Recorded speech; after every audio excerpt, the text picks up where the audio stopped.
هفت خان رستم، خان دوم، گذر از بیابان سخت. پس از گذشتن از خان اول، با طلوع خورشید رستم از خواب بیدار شد و تن رخش را تیمار و زین کرد و به راه افتاد. بیابانی بیاب و علف و سوزان در پیش بود. گرما چنان بود که اگر مرغ از آنجا گذر می‌کرد در هوا بریان می‌شد. زبان رستم از شدت تشنگی زخمی شد و رخش نیز دیگر نایی نداشت. رستم از رخش پیاده شد و زوبین به دست از شدت تشنگی تلو تلو حرکت می‌کرد. بیابان دراز و گرما شدید و چاره ناپیدا بود.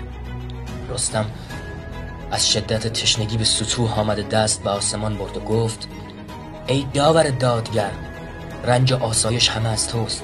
اگر از رنج من خوشنودی، رنج من بسیار کن. من این رنج را بر خود خریدم مگر کردگار شاه کاووس را زنهار دهد و ایرانیان را از چنگال دیو برهاند که همه پرستندگان و بندگان هستند. من جان و تن در راه رهایی آنان گذاشتم. تو که دادگری و ستم دیدگان را در سختی یاور، امیدم را بازگردان و رنج مرا زائل مگردان.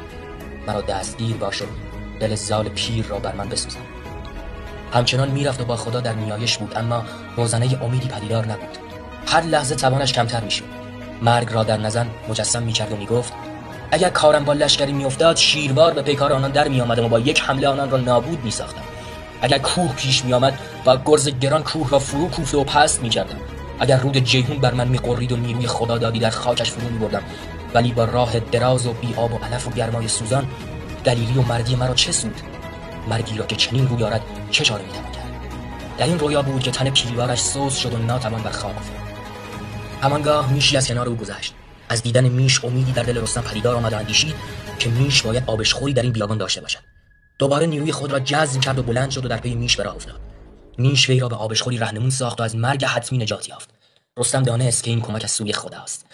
او از آب نوشید و سیراب شد. آنگاه زین از رخش جدا کرد و او را در آب چشمه شست و تیمار کرد و سپس به شکار گور رفت. گوری را شکار کرد و بریان ساخت و بخورد و آماده خواب شد. پیش از خواب رو به رخش کرد و گفت: مبادا تا من خفتم با موجودی بستیزی یا با شیر و پلنگ پیکار کنی. اگر دشمن پیش آمد، نزد من بتاز و مرا آگاه کن.